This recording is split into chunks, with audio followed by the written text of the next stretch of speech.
Hello, everyone, and welcome back to the Gunshine State. I am your host, Craig DeLuz, and we are talking firearms policy, politics, culture, media, you name it.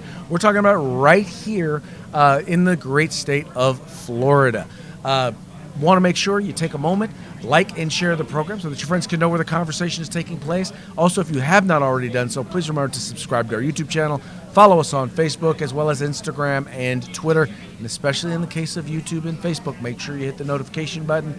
That way you'll get the notification as soon as we go live, and you can participate in the live chat as the program is going on. Also, Florida Carry is a membership organization. We are not just a Facebook page. We need your support. We need you to be a part of the fight. So we need you to become a member. All you got to do is click the join link in the description of this video, and there's a number of different membership levels, and you can become a member of Florida Carry. Help us help you defend your right to keep and bear arms in the Gunshine State. As you can see, we're still here in the great state of Michigan. That's right, we're in Michigan. We're in Detroit, Michigan. We are here with Rick, Ector, and Lade. That's legally armed in Detroit. And we are on day 2 of training women, or giving them the opportunity to come to the firing range and experience firing a firearm absolutely free. We've got instructors and activists who've come from all over the country, and one of those activists that has come to be with us is none other than Antonia Okafor. Yes. See, yeah. I always say I'm good with names, I'm good with faces. Every great once in a while, I'll get the two together. Yeah. Anyway, you did a great job. So, Antonia, tell us a little bit about yourself and your activism, because I want people to know this is not just another pretty face. This is someone who is active in the 2A community. Yeah, so, man, I started, going back, right? I actually started as a Democrat, anti-gun, went to college, and then actually became pro-gun, which doesn't usually happen. It was there using my idea of feminism and female empowerment that I realized that if I truly wanted to empower myself and other women on campus, then I need to make sure that they have every right to be able to exercise their Second Amendment on campus. And so I became a concealed carry on campus activist. I was with Students for Concealed Carry. We passed that law in Texas, and now we have Campus Carry. And then after that, I started my own organization, Empowered, which is based on the concept that we should marry the both sides of female empowerment and then also empowering women through the Second Amendment and bringing it together. So that's what Empowered is all about. Wow, that is phenomenal. So, first of all, what do you think of the event? Oh my goodness, this is so amazing. I love just even yesterday, with 1,200 women who are just here, who I say that they're wearing pink hats, our pink hats, the right pink hats of Gun Owners of America. So it was amazing to see just something the media is not going to cover, Black women in particular, who are here because they understand they need to protect themselves, the people around them, the people that they care about. But a lot of them are first-time shooters. So just people who are excited about being here was awesome to see, and it's still awesome to see. I will tell you, I expected to, because it was Detroit. I did expect to see more Black women, but I didn't expect the numbers of women, in particular Black women, Latinas who were here. To be a part of this. To me in particular, for the gun rights community, this is an opportunity, this is an open door for us to be able to help bring people in and communicate to them the importance of the Second Amendment. Absolutely. And also to do it from a perspective that they understand things like, for example, it's not a constitutional right. It's a human right, things like that. That this is a civil rights issue. This is something that you should be involved with, whether they have the different non-traditional background of the average 2A person. It didn't matter. We see Black Lives Matter shirts and, masks as well, but at least they got that hint of liberty, right? And we can work on them from there. That's what happened to me a few years ago. I will tell you, doing that. I've worked with legislators, and there are some legislators who vote anti-gun now, but I know for a fact that if they felt that their constituents would support them in supporting the Second Amendment, that they would. Not necessarily because they support the Second Amendment, but because for them it's not as big of an issue, and they think their constituents want gun control. Right, exactly. And if they just knew that people in communities in places like Detroit, like Atlanta, like Oakland, actually want to have the ability to be able to defend themselves, I think a lot of them would vote differently. Well, it's because of gun control that's been implemented, now they really need it, right? Because those are the places now that have high crime, are not, where the people who the good people are don't have a way to empower themselves against the bad. So it was great to talk to a lot of the women who were like, oh yeah, I know my representative, but I don't think she knows about this, and I wanted her to change her mind on this issue, right? So it's been really great to talk to women who've been changing their minds, and just the diversity of thought and background here has been great. Mm-hmm. Now, where are you based out of? I am based out of now Texas again. I was in Colorado for a couple of years with my husband, but we just moved to Houston. So I'm in Houston, but Gun Owners of America is based out of Virginia. We're a national organization. So, yeah. She's back in America. Back in Marietta, Texas. Born and raised. I did miss it. I didn't miss the humidity, Texas, but in the heat.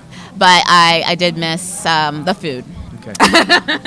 That's right. Food and guns. All right. So there are people out here who are like, okay, we need more people like you. We need more men and women of color, people who are in communities that traditionally don't vote for pro-Second Amendment candidates.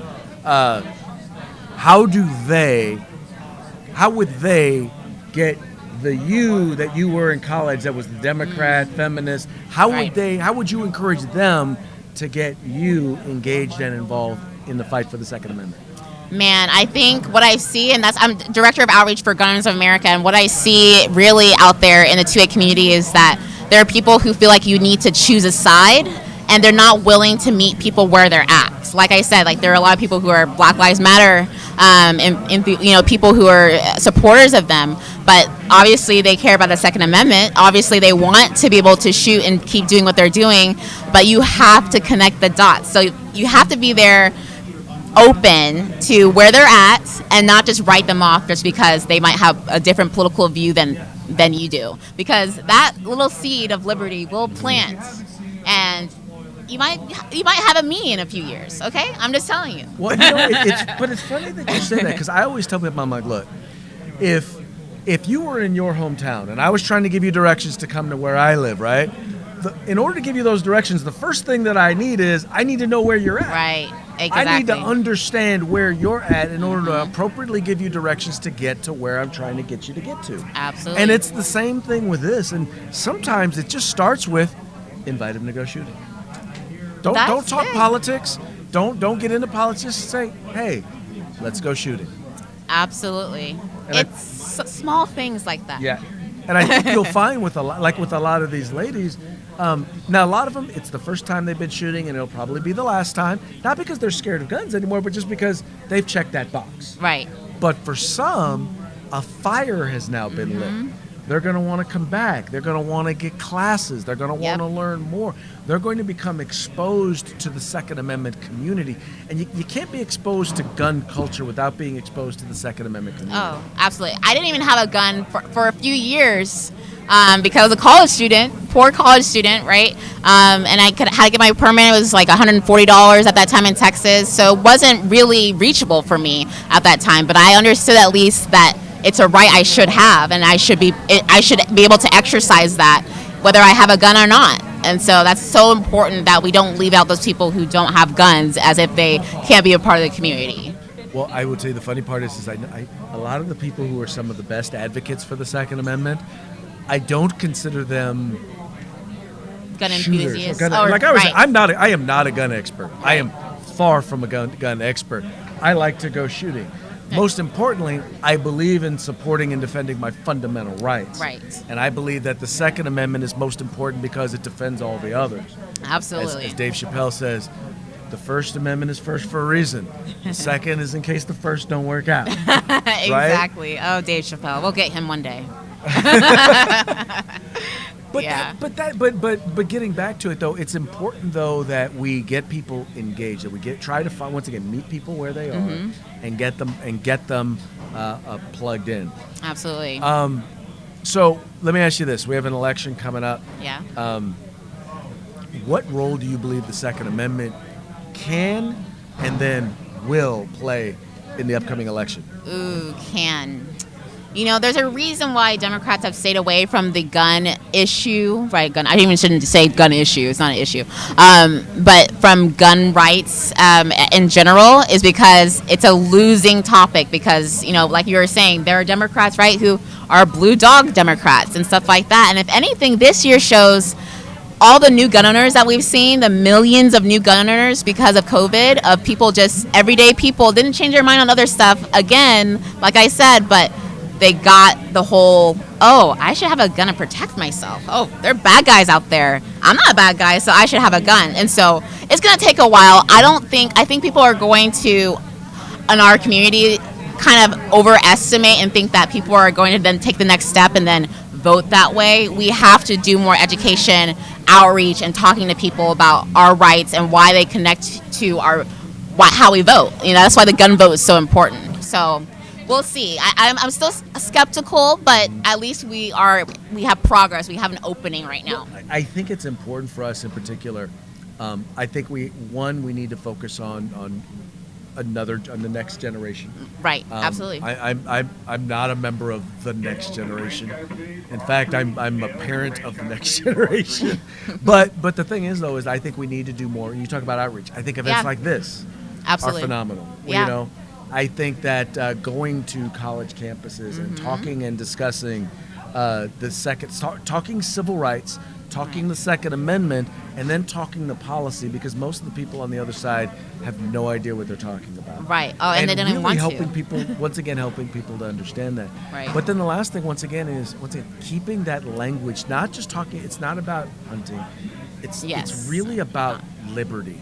And when you are liberty-minded in your conversations, you broaden the scope of the people who are going to listen. Absolutely. That's why it really should not be in this two-party system. It shouldn't be about politics. It shouldn't be about one side or the other, because liberty is what brings that connection together. Right. And we need more liberty-minded people, period. Yes, we do.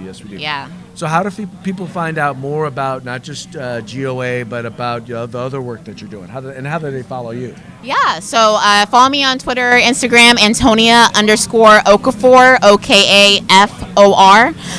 I'm also part of Gun Owners of America as a director of outreach, and we have two big outreach organizations coming out. One, you're talking about students. We have Frontlines debuting soon, which is a high school and college group for the Second Amendment issue and getting more people in that demographic to come and join us. And then also a women's group called Empowered, which is part of GOA now. So we have a lot of stuff coming up. So go to gunowners.org and find out more about that and become a member. Well, I will tell you, if you're ever looking for someone to either come out and speak and or do anything like that, please do me a favor, reach out. I would love to be active and engaged. I want to help get more people involved and engaged. And we need campus carry in Florida. Hello, excuse me. Yes. Yes. That is our number one. Exactly. Once again, Antonia, thank you so very much for coming on the program. Thank you for all the work that you do. A lot of people don't realize how hard this advocacy work is, especially when, there's not a lot of people doing it. You'd be surprised. A lot of people think talk about this big, huge gun lobby. The fact is, the gun lobby is you and me. Absolutely. It's us. It's the people who are doing the yeoman's work and in communications or something. There's not a whole lot of us. And just in case y'all are wondering, it don't pay very well. I was gonna say. This is my second time wearing this outfit. Look, when you go to work for a nonprofit, just realize that means not profit. Just saying. Right. But anyway, thank you for the work that you do. We very much appreciate it. Thank you, guys. Ladies and gentlemen, Antonia Okafor. All right, folks. Well, hey, that's going to be it for today's Gunshine State. We very much appreciate you guys tuning in. We appreciate you liking and sharing the program, telling your friends about Florida Carry, Florida's premier Second Amendment civil rights advocacy group. You guys take care. We'll talk to you again real soon.